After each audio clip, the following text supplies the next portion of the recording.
2025 NFL Draft is in the books, so let's go through and grade these teams. Let's use a tiering system, look at how these teams utilized their draft capital, which teams did it best, worst, which teams were the winners, which teams were the losers. Let's analyze what they have for future draft capital as well. Let's get started right here by the Los Angeles Rams. So the LA Rams, they traded down to pick up the Atlanta Falcons first rounder next year. Next year, they have 2 first-round picks in a great quarterback class. I didn't love the draft. I didn't hate the draft, but you give me an extra first-round pick, you get a B. Tier B for the Falcons. Let's go to the Cleveland Browns. They also picked up a first-rounder next year. They have 4 players who should be quality starters in 2026 at the latest. And if I'm going to give a slight upgrade to the Jacksonville Jaguars in the future for selecting Travis Hunter, then I got to question the Cleveland Browns' willingness to pass up on Travis Hunter here. Again, they have the extra first-round pick next year, so I'm going with a B for the Cleveland Browns. Can't be any higher than that, in my opinion. The Atlanta Falcons, the players they got are going to make an immediate impact, in my opinion, for them. They were drafted later than expected, but they also lost draft capital due to several trades to move up to get those players. And I think it's tough to trade away a first-round pick next year when you don't know if your quarterback is actually elite, when next year's quarterback class is going to be great. So for those reasons, I can't give the Atlanta Falcons, even though they got great value, a better mark than a B. So we're starting off with 3 Bs, but I didn't set the teams at the bottom here, so it's just the way that it's going. The LA Chargers. The Chargers made their first 2 picks essentially where they were expected, and this is a solid class, but they're going to need those guys at the top to contribute. I wasn't blown away, though, by this draft. Because they don't bring value or because they didn't bring future picks, I'm going to move them down just a step below these other guys. They're a C. San Francisco 49ers. Even if you get rid of round 6 and 7 where they may have reached, this class through round 5 was the dead last in draft value. They were terrible. For several years in a row, they've made mid-round reaches on talent. They went way off the board with Upton Stout, Nick Martin, and Jordan Watkins. I gotta say, you're not going to find me putting too many teams in the F class, but San Francisco 49ers, in my opinion, based upon the value and the reaches, F class. Now, they could be the smartest kids in the room.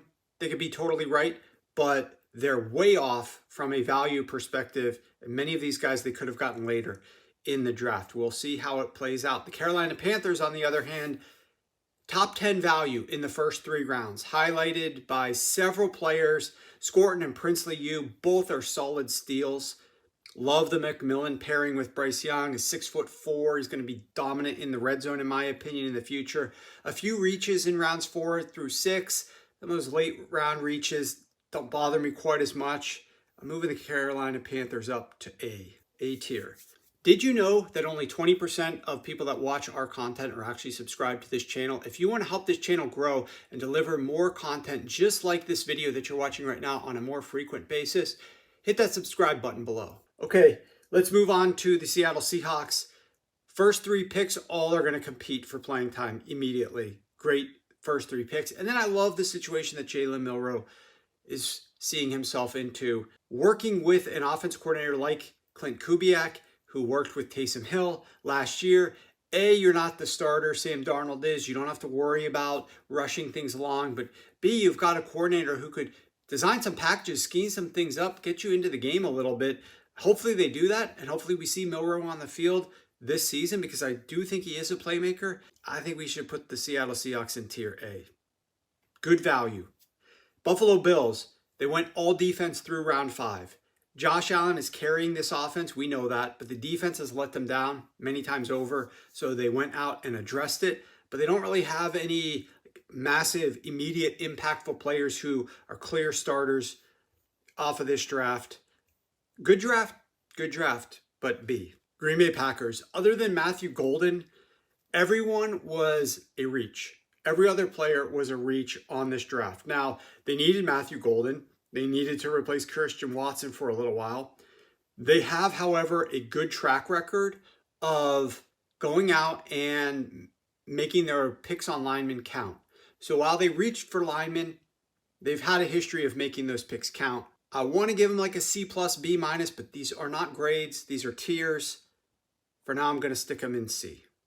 New Orleans Saints are up next, and I love Calvin Banks. I think he's a beast. They had some solid fourth-round picks in terms of value, but they reached on all three of their day 2 picks. So Friday, a little bit of rough for them. Now, if Shook is a legitimate stud and ends up playing for them this year and turning into a franchise caliber quarterback, obviously they vault right up to S class. But based on everything that I have seen from Shook, I do not believe that's going to be the case, and therefore I can't do any better than a C class for the New Orleans Saints. The Las Vegas Raiders, this team went out and clearly scouted the FCS championship game. They drafted both those quarterbacks who played in the FCS championship game. They're not going to play them as quarterbacks, but they're both on the roster now. The team allowed Ashton Genty to fall to them, which was smart, but they didn't make any sort of bold move by drafting Genty there at pick 6. Still need a little work on the offensive line.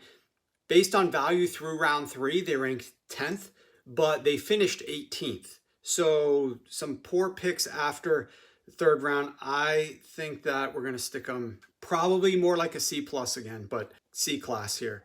The Dallas Cowboys going with interior offensive line, 12th overall. This is going to help the run game a lot, but not necessarily the best value for that pick. Like the value that they got on day 2, day 3 as well. You got Jaden Blue, you got Cornelius. I think day 3 had some value. This team had the 11th best value through round 3, but that wide receiver room is hurting after CeeDee Lamb. I'm going to stick him in the B class. Chicago Bears. So since Ben Johnson came to town, he has basically overhauled Caleb Williams' entire offensive line, gave him a brand new tight end, gave him a brand new slot receiver to pair with last year's first round receiver that they drafted in Rome Odunze. Luther Burden was their best value that they drafted before round 7. This offseason is a clear A for Ben Johnson and the Chicago Bears. This draft, though, was just okay in my opinion. Okay sends you right here next to the Raiders, the Saints, the Packers. It's good, not great, not horrible, just okay. The Indianapolis Colts, Tyler Warren fell right into their lap. Slam dunk pick. So was their 2nd round pick. And my guy Ryan McChrystal, like both their 3rd and 4th round picks from a talent perspective, but both were reaches. I'm also sticking them in the C class. All right, Miami Dolphins. This team, right after the Dallas Cowboys took an interior offensive lineman, they did as well. On the defensive side of the ball, they drafted a nose tackle at 13th overall. Well, there was so much else that this team needed to do. And then they do get a solid offensive tackle in the 2nd round at 27th overall, but they trade away their 3rd and 4th round picks to do that. So they had no picks between rounds 2 and 5. From out of their 5 picks from rounds 1 to 5, they reached on 4 of the 5 picks. You're joining the 49ers here. San Francisco 49ers as an F. New England Patriots, they needed a lot and they got a lot. Travion Henderson is going to be a stud in my opinion. He does not have the fumbling issues like Ramondre Stevenson did. Go back and look at what the coaching staff last year was dealing with Ramondre Stevenson, just putting the ball on the ground too much, frustrating the team. Travion Henderson is going to get some run as a result of that. I think he's a great pick. They also got solid value with guys that are going to impact their starting roster, like their starting center, Jared Wilson, who they drafted, Joshua Farmer as a defensive lineman on the interior, on the edge, Braden Swinson. They got all 3 of those players lower than they were expected to go. This is how you get an S tier. A draft like the New England Patriots, in my opinion. Detroit Lions, only one player wasn't viewed as a reach, and that was Miles Frazier in the 5th round. The Lions, they're a Super Bowl contender. Many teams, when there are Super Bowl contention, they're going out and just drafting 1 or 2 like surefire contributors that are going to be solid studs. And they might not have depth, but they're going after a couple of guys that have solid studs. I don't know, the Lions got a number of players that just have question marks here. I didn't really like this draft from a value perspective either. That's a D for the Detroit Lions. The Cincinnati Bengals. The Cincinnati Bengals needed to address their defense. Stewart's going to make an immediate impact, but their 2nd and 3rd round picks were big reaches. The linebackers they drafted might not offer a huge upgrade. You also are going into the D class. Tennessee Titans, this is a tough one because you got your quarterback of the future, but everybody else would have drafted him as well in that same position. And other than drafting Cam Ward, I just don't know that any of the other picks really knocked anything out of the park. They didn't do it from a value perspective. And as a result, I do not love this Tennessee Titans draft. So yeah, they should be excited about Cam Ward, but the rest of the draft class, just nothing really there. I give them a D. Philadelphia Eagles, solid depth without reaching, nailed their day one, nailed their day two, added multiple contributors on day three, value across the board. You are an A class. Borderline S, but I think A is quite deserving. Denver Broncos. Whoops, no, we're at the Jacksonville Jaguars here. So this is the other big question mark that bookends with the Cleveland Browns. What will Travis Hunter become? If Travis Hunter becomes as elite as everybody thinks he might, then this is an S tier. You made that move, you went up and drafted him, but you gave up so much capital to get him. The type of capital that you talk about when you're going after top quarterbacks in the first overall pick. And it was very rich. So if Hunter lives up to the hype, S tier. For now, I'm sticking you in the B tier. Now we're to the Denver Broncos. I love the upside that Harvey is going to bring to this team running behind that offensive line. But this is a clear reach. Barron, obviously, they needed to go with Barron at 20 once he got there to them. So they decided not to go with one of the other running backs and then come back and get Harvey. But the thing about Harvey and then Pat White at 74 when he was expected to go at 163 is that Sean Payton clearly identified players, fell in love with a couple of them, needed to have them on his roster, got spooked that other people might be taking them, and just decided, I got to go out and get these guys. And as a result, a massive overdraft for a couple of the players. One of the best defenses in the NFL, nasty defense, checked off some needs, but just not great value. I got to stick you here, D class. New York Giants. Rounds 1 through 5, the Giants ranked top 3 in terms of draft value. And they would have ranked even higher if they didn't reach for Jackson Dart. But reaching for a quarterback at that type of spot in the draft, when the history of your quarterbacks for the last 2, 3, 4 years has been horrendous, I can't fault you for doing that, especially if Jackson Dart gives you what you think you're going to get out of him. And then obviously Abdul Carter, slam dunk, nothing great. We're not going to give you extra credit for getting Abdul Carter 3 because so many people would have taken him at 3, but a solid pick, immediate impact maker on the defense. Cam Scadaboo, a steal where they ended up drafting him. Darius Alexander, a steal where they ended up drafting him. That's the definition of an S class. Multiple steals of big nature, big impact players, starting quarterback obtained, S tier for the New York Giants. Minnesota Vikings. This one, I'm just surprised they entered the draft with such little capital, why they were not able to obtain a draft with somebody to move down and get more capital in that first round, because the teams immediately behind them, the Houston Texans and the Los Angeles Rams, were able to make those trades down, acquire a bunch of talent that they could use for the future. The Minnesota Vikings were not. To me, I'm going to fault you a little bit for that because you couldn't make that trade. Donovan Jackson, yes, he's going to be a contributor. Maybe they felt like they needed to get Jackson. They couldn't get, they didn't want to pass him by, but I'm giving the Vikings a D. Arizona Cardinals. They knew what they needed. It was on the defensive side of the ball. 6 of their 7 draft picks were on the defensive side of the ball. Big swings with Nolan and Johnson. This is a class that's capable of transforming the Cardinals. I say it's an A- B+. I'm going to stick them on the B tier though. But again, if this was grades, I would have them a little bit higher than B tier. Good draft by the Arizona Cardinals. Baltimore Ravens. This Ravens draft was ironic and a little, I don't want to say perplexing, because it was just a little contradictory in my opinion. You go out for the first time in your history and draft a kicker. The reason you're doing that is because of everything that we know that your starting kicker, Justin Tucker, is dealing with. So you know you might have issues and lose him. But now you also go out and draft a player in Mike Green who also has the same similar related issues. And I don't really understand how you can go one-to-one with that. But from a value perspective and from filling needs on the team perspective, great moves by the Baltimore Ravens. And Malachi Starks is a beast.